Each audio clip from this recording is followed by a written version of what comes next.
오늘 성경 말씀은 사도행전 18장 1절로부터 11절까지입니다. 18장 1절로부터 11절입니다. 그 후에 바울이 에덴을 떠나 고린도에 이르러 아골라라 하는 본도에서 난 유대인 한 사람을 만나니 글라우디오가 모든 유대인을 명하여 로마에서 떠나라 한 고로 그가 그 아내 브리스길라와 함께 아달리아로부터 새로 온지라. 바울이 그들에게 가매 생업이 같으므로 함께 살며 일을 하니 그 생업은 천막을 만드는 것이더라. 안식일마다 바울이 회당에서 강론하고 유대인과 헬라인을 권면하니라. 실라와 디모데가 마게도냐로부터 내려오매 바울이 하나님의 말씀을 붙잡혀 유대인들에게 예수는 그리스도라 밝히 증언하니 그들이 대적하여 비방하거늘 바울이 옷을 털면서 이르되 너희 피가 너희 머리로 돌아갈 것이요 나는 깨끗하니라. 이후에는 이방인에게로 가리라 하고 거기서 옮겨 하나님을 경외하는 디도 유수도라 하는 사람의 집에 들어가니 그 집은 회당 옆이라. 또 회당장 그리스보가 온 집안과 더불어 주를 믿으며 수많은 고린도 사람도 듣고 믿어 세례를 받더라. 밤에 주께서 환상 가운데 바울에게 말씀하시되 두려워하지 말며 침묵하지 말고 말하라. 내가 너와 함께 있음에 어떤 사람도 너를 대적하여 해롭게 할 자가 없을 것이니 이는 이 성 중에 내 백성이 많음이라 하시더라. 1년 6개월을 머물며 그들 가운데서 하나님의 가르치시니라. 아멘. 오늘 말씀 제목을 제가 하나님의 위로라고 정했는데 하나님께서 하나님 나라를 위해 땀 흘려 수고하고 헌신하는 이 바울을 어떻게 위로하셨는지, 그리고 어떤 일로 바울이 위로를 받았는지를 저희가 함께 살펴보려고 합니다. 먼저 좀 상황을 이해해 보려고 하는데요. 우리가 세상에서 또 가정에서 또 교회에서 하나님께서 기뻐하신 일이다라고 생각하면서 할 때 시작부터 막 벅차고 신이 나고 과정에서도 막 하나님께서 기쁨을 주시고 모든 사람들이 막 서로 사랑하면서 사역의 열매를 보고 이러는 일들도 있지만 시작부터 방해하는 사람도 만나고 또 반대하는 사람도 만나고 또 불평하는 사람, 오해하는 사람도 만나고 또 뜻하지 않게 상황이 바뀌어서 계획대로 안 되고 또 그런 일들도 또 많이 있잖아요. 몸이 좀 바쁘고 힘들어도 함께하는 사람들의 헌신이 있고 사랑이 있고 기쁨이 넘치면 피곤해도 금방 피로가 풀리고 막 충전이 돼서 신나게 일을 하는데 막 어려움들을 만나면 피곤하다가도 더 무기력해지고, 그리고 이게 정말 맞을까? 이게 하나님께서 기뻐하시는 길이 맞을까? 이런 회의감이 들기도 합니다. 지금 오늘 본문에 바울의 상황이 딱 이런 것 같습니다. 1절에 보면 그 후에 이렇게 시작이 되는데 그 후가 어떤 후냐? 사도 바울이 유럽 전도 여행을 하면서 저희들 이제 지난 쭉 주까지 살펴보셨는데 처음에 이제 빌립보로 가라고 하셔서 빌립보에 갔다가 감옥에 가서 매를 맞았고요. 그 다음에 데살로니가로 갔는데 거기에 말씀을 받는 이들도 있었지만 아주 질이 나쁜 유대인 폭도들을 만났습니다. 그래서 새 안식일, 그러니까 3주 정도 머물다가 야반 도주해서 또 그 다음에 데살로니가에서 베레아로 피신했는데 거기에서도 많은 사람들이 또 하나님을 믿었지만 그 데살로니가에서 쫓아온 그 폭도들 때문에 또 도망가서 여기서부터는 혼자, 동역자들 없이 혼자 아데네 갔다가 그리고 지금 고린도에 온 이런 상황입니다. 아테네에서도 물론 귀한 열매들이 있었지만 눈으로 보기에 막 대단한 성과가 있거나 막 귀한 동역자들을 만나서 막 기쁨이 충만하고 이런 이야기들은 없었어요. 그러니까 굉장히 지쳐있고 힘들고 외로운 이런 상황, 여러분 이렇게 듣기만 해도 좀 바울이 짠하고 안 되지 않습니까? 그래서 이런 딱 그런 상황인데 이 고린도, 오늘 오게 된 이 고린도는 또 어떤 곳이었냐면요. 그리스 북부를 마게도냐 지방이라고 하고 거기에는 빌립보도 있고 데살로니가도 있고요.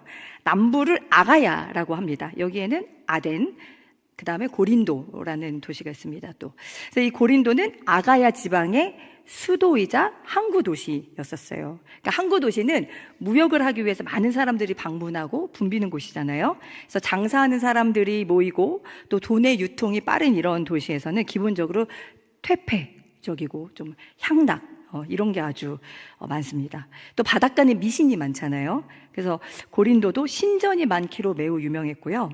또 신전에는 소위 신성한 창녀라고 해서 매춘부들이 아주 상주하면서 성매매가 성행했던 곳입니다. 그래서 당시에 코린티아 조마이라는 말이 있었는데 그게 뭐냐? 고린도인스럽다, 고린도인이 되다라는 뜻인데 그게 성적으로 방탕한 사람을 그렇게 불렀다고 합니다. 그러니까 고린도가 어떤 도시였는지 저희가 짐작할 수 있죠. 그러니 지금 바울은 육체적으로도 정신적으로도 매우 피곤한 데다가 영적으로도 긴장을 늦출 수 없는 아주 심신이 피폐해진 상황이었다라고 볼 수 있습니다. 그래서 고린도전서 2장 3절에서 바울이 이렇게 회상을 합니다. 내가 너희 가운데 거할 때에 약하고 두려워하고 심히 떨었노라 라고 이제 고백을 합니다. 자, 그런데 여기에서 하나님이 바울에게 큰 위로를 주십니다. 하나님이 어떻게 바울을 위로하셨냐? 첫 번째, 사람을 통해서. 그리고 두 번째, 하나님의 음성을 통해서. 그리고 세 번째, 사역의 열매들을 통해서 하나님께서 큰 위로를 주셨습니다. 오늘은 그 이야기를 나눠보려고 합니다. 먼저 첫 번째, 하나님은 혼자였던 바울에게 평생을 함께할 아주 중요한 동역자들을 여기서 보내주셨는데 여러분 잘 아시는 분들이에요. 브리스길라와 아굴라 부부 많이 들어보셨죠? 이 사람들이 누구냐? 로마서에서는 브리스가라고 하는데 브리스길라가 아내고 아굴라가 남편이에요. 이 사람들은 로마에서 살다가 황제의 추방령에 따라서 고린도로 와서 바울을 지금 만나게 된 겁니다. 이 부부는 생업도 바울과 같았어요. 텐트 만드는 일. 그래서 지금 성경이 뭐라고 하냐? 혼자 지냈던 바울과 함께 살며 함께 일했다. 이렇게 소개를 합니다. 그러다가 바울이 이제 저희가 다음 주에 살펴볼 텐데 수리아 안독으로 돌아간다라고 했더니 이 부부들도 함께 따라 나섭니다. 그러니까 바울과 만난 시간이 길지 않은데 이렇게 전도 여행도 함께 따라 나서고 또 함께 복음을 전하고 이러는 걸 보니 또 저희가 다음 주에 살펴보겠지만 또 아볼로라는 그런 설교자에게 주의 도를 또 풀어서 설명해 줄 만큼 성경에도 능통하고 아주 믿음이 깊었다. 그리고 헌신적이었다. 이런 이 부부들이 오히려 사람이 아니라 사명을 따라서 살던 부부였구나라고 저희가 또 짐작해 볼 수 있습니다. 게다가 로마서에서 바울이 이렇게 소개합니다. 너희는 그리스도 예수 안에서 나의 동역자들인 브리스가와 아굴라에게 문안하라. 그들은 내 목숨을 위하여 자기들의 목까지도 내놓았나니 나뿐 아니라 이방인의 모든 교회도 그들에게 감사하느니라. 깊은 말씀의 지식, 깨달음, 체험, 아름다운 헌신, 이것들이 있었던 이 아름다운 부부들, 평생 바울과 동역할 부부를 바로 여기 고린도에서 만나게 된 것이죠.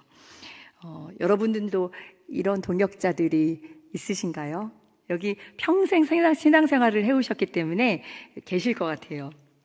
함께 하나님의 뜻을 고민하고 또 무슨 일이 있으면 함께 기도하고 함께 헌신하고 함께 교회를 세워갔던 그런 동역자들. 제가 요즘에 이렇게 옛날이라고 하면 좀 그렇지만 한 20년 전 이렇게 해서 쭉 사역했던 시간들을 이렇게 떠올려 보면요. 무엇을 했는가는 사실 잘 기억이 안 나요. 그때는 막 그것을 위해서 살았는데 기억이 잘 흐릿하고 그건 어쩌면 하나님께서 우리를 그때그때 필요에 따라 도구로 사용하셨기 때문에 그런 거구나라고 생각하는데 근데 선명하게 기억에 나는 건 하나님이 그때 보내주셨던 사람들, 만나게 해주셨던 사람들, 이건 정말 하나님의 선물이었구나라는 생각을 하게 됩니다. 그래서 무엇을 했느냐보다 누구와 함께 했느냐가 더 기억에 남는 것 같아요. 저희가 이제 작년이었는데, 저희 착한 마켓 할 때도 제가 생각을 했었는데, 생각해보면 수익금이 얼마였고, 물건이 몇 개가 들어왔고, 뭐가 팔렸고, 이런 거는 사실 하나도 기억이 안 나요. 그런데 그때 봉사하셨던 분들, 참여하셨던 분들이 다 그 표정, 이런 게 다 기억이 나는데, 그때 생각해보면 왜 재밌었나 해봤더니 봉사하셨던 모든 분들이 다 어떤 마음을 갖고 계셨냐면요.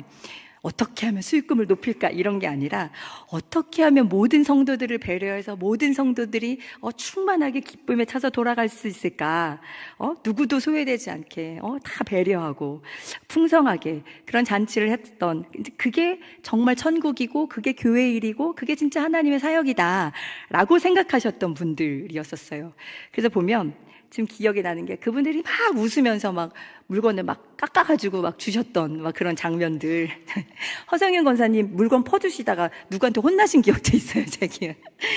그리고 막 이렇게 막 윙크하시면서 다른 분들 몰래 뭐 싸게 하나라도 막 더 챙겨주시고 그랬던 표정들이 막 생각이 나요.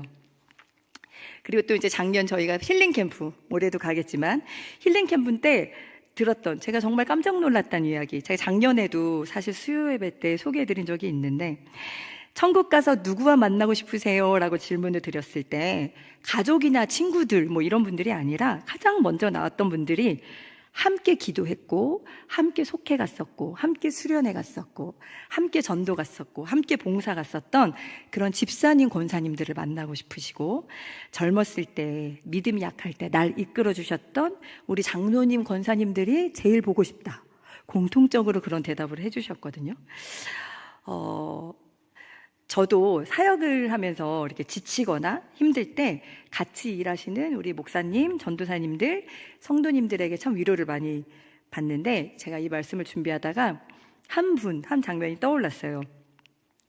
관계가 되게 친밀하거나 뭐 막 미주알 고주알 일상을 다 알고 이런 분은 아닌데, 그분은 예전에 제가 종교교회 청년부에 있었거든요. 그래서 청년부 리더였었고 또 배화교회가 시작될 때도 같이 함께 하셨던 분인데, 그분이 이제 한결같이 이렇게 참 저를 귀하게 대해 주셨어요. 그래서 그런지 제가 정말 그 중간에 힘들고 그만두고 싶다라고 생각할 때 그분이 너무 보고 싶은 거예요.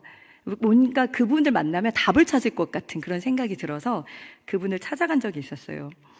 뭐 제 이야기를 하거나 뭐 힘든 이야기를 했던 게 아니라 그냥 같이 그냥 밥만 먹고 왔거든요. 근데 그분을 이제 가끔 만나면 그분이 이제 하시는 이야기겠어요. 일단 남편 흉 보는 거, 그리고 이웃집 아줌마 얘기, 그다음에 자녀 얘기, 이런 것들을 들려주시는데, 그날도 그런 얘기를 막 이렇게 듣고 있었어요. 이렇게 듣고 있는데 문득 그분이 청년일 때, 제가 전도사로 사역할 때 그분에게 약속했던 장면이 생각이 나는 거예요. 그분이 뭐라고 하셨냐면, 그분은 자기를 위해서 평생 기도해주는 엄마도 안 계시고 그런 사람이 없다, 그게 늘 아쉬워하셨던 분이었거든요. 그래서 제가 내가 평생 기억하고 꼭 내가 평생 꼭 기도하겠다라고 약속했었고, 그리고 하나님이 우리가 평생 함께 동역할 수 있는 그런 복을 주시면 좋겠다라고 이야기했던 그 장면이 막 떠오르는 거예요. 그런데 그분이 여전히 제 앞에 계시고 10년이 지났는데도 함께 이렇게 동역하고 계시는구나, 이런 생각이 나니까 갑자기 막 힘이 나는 거예요. 돌아보면 사실 그분뿐만이 아니라 저희들이 뭐 어떤 상황이 되면 하나님이 참 다양한 사람들을 통해서 우리에게 말씀해 주시고 위로해 주시고 새 힘 주시고 그런 은혜를 주시는 것을 제가 깨닫습니다. 바울도 이렇게 바울 서신 곳곳을 보면 누구에게 감사하고 누구에게 문안해라 이런 얘기들이 되게 많이 나오잖아요, 이름들이. 그래서 저는 옛날에 하나님 말씀만 딱 이렇게 그냥 해주지 뭐 이런 걸 이렇게 다 이렇게 기록을 하나 이렇게 생각을 했었거든요.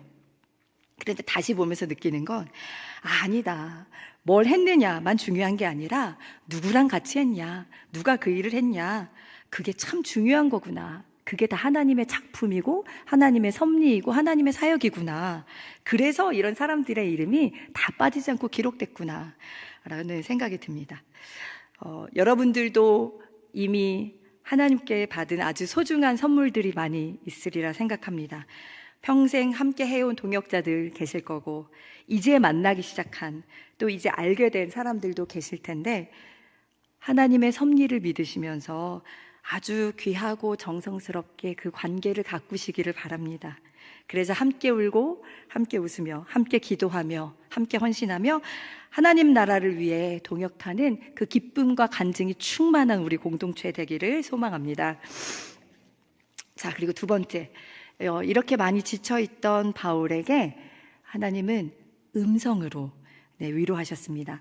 하나님이 바울에게 직접 말씀하시는 장면이 사도행전에서 3번이 나와요. 그러니까 바울이 하나님이 저에게 이렇게 말씀하셨습니다 라고 이렇게 간접적으로 이야기하는 게 아니라 직접적으로 하나님이 말씀하시는 장면이 3개가 나오는데, 첫 번째가 사울이 처음 하나님 만날 때, 사울아 사울아 네가 핍박하는 예수다, 그때 있었고, 그리고 두 번째가 오늘이고, 마지막 세 번째가 저 뒤에 이제 로마로 가라라는 이제 말씀인데, 그러니까 오늘 굉장히 중요한 장면인 거죠.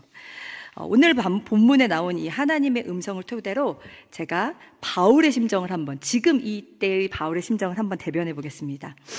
하나님, 저는 이제 두렵습니다.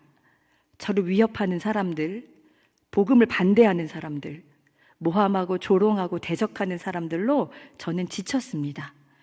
저는 이제 말할 기운도 없습니다. 가만히 침묵하고 싶습니다. 제가 이렇게 계속 복음을 전하는 게 맞는지 의심이 듭니다.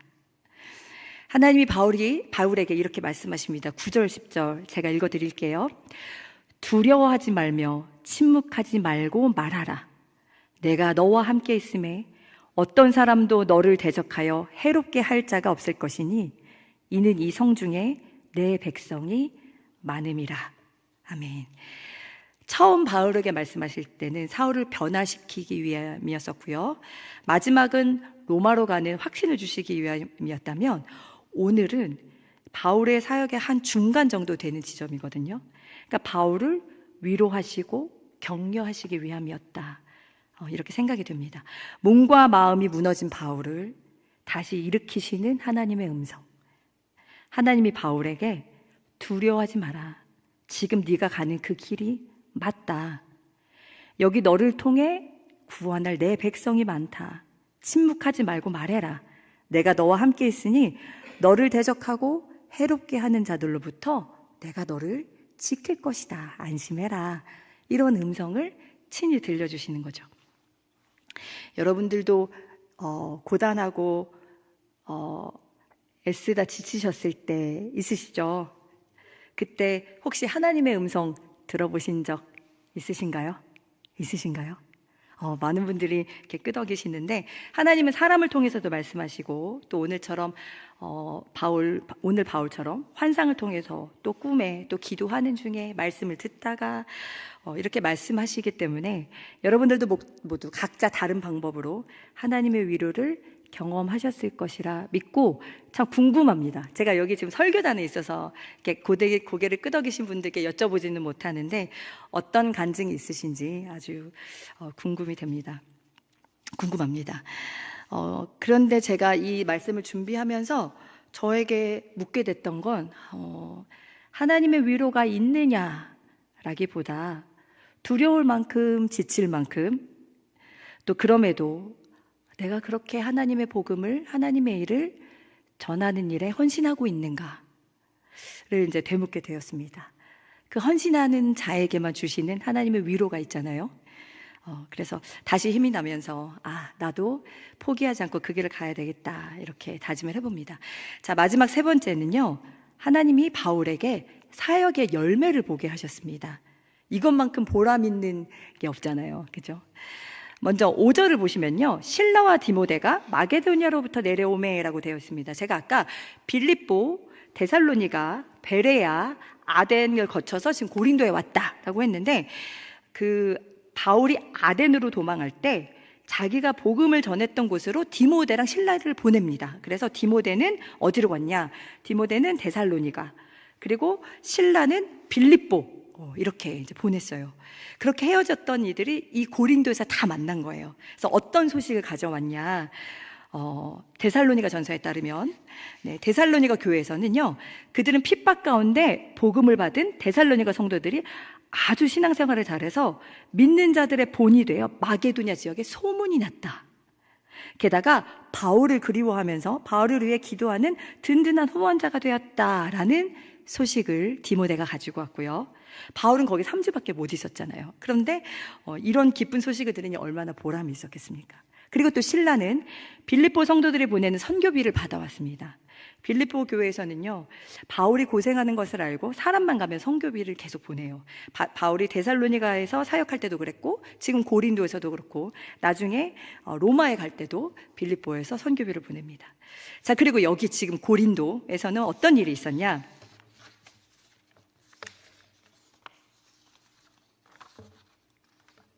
네, 제가 6절에서 8절을 다시 한번 읽어드릴게요.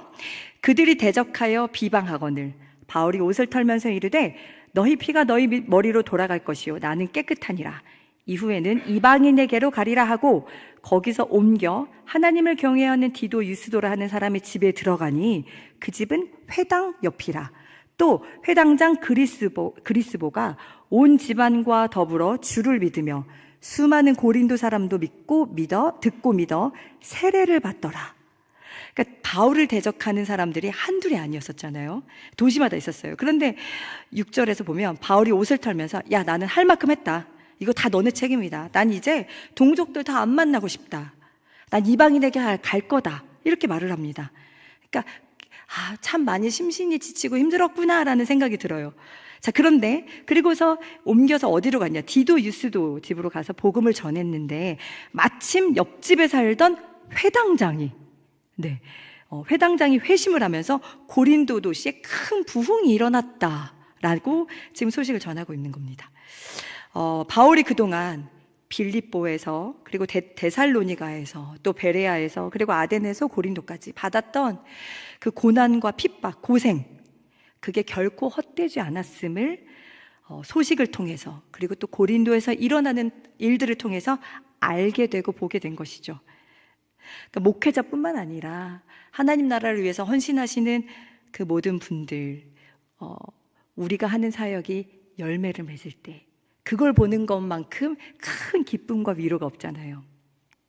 예수 안 믿던 사람이 누가 억지로 교회에 끌려왔는데 그 아무개가 예수 잘 믿고 지금 성가대도 한대. 뭐 이런 소식. 낙심했던 누가 하나님의 응답을 받았대. 그러면서 다시 힘을 내서 뭐 지금 사역을 한대. 이런 소식.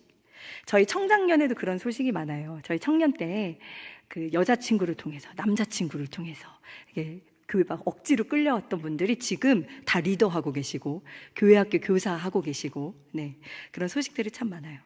그런 이야기들은 듣는 것만으로도 참 힘이 나고 기쁘잖아요. 그런데 그 대상자를 위해 막 애쓰고 기도하고 헌신하고 권면했던 분들은 또 얼마나 기쁘겠습니까? 이렇게 수고하고 헌신하는 모든 사람들에게 하나님이 참 특별한 기쁨, 하나님의 마음, 이걸 때때로 같이 느끼게 해주시는 것 같습니다. 그래서 바울은요, 이 고린도에서 1년 6개월이나 머물렀습니다. 데살로니가에서는 3주, 또 베레아에서 잠깐, 또 이동해서 아덴, 또 잠깐, 그리고 고린도에서 1년 6개월. 그리고 여기에서 바울은 말씀을 가르칩니다. 사도행전을 통해서 보는 건요, 성령의 충만함을 받은 이들이어도 하나님께 또 순종하는 이들이어도 하나님의 말씀을 전할 때 또 하나님의 일을 할 때 항상 대적하고 회방하는 일들이 있을 수 있다는 것, 그리고 또 눈에 보이는 작은 변화 혹은 큰 부흥, 지금의 변화냐 아니면 나중에 열매 맺는 일이냐, 이 모든 것은 하나님의 영역이라는 것을 알게 됩니다.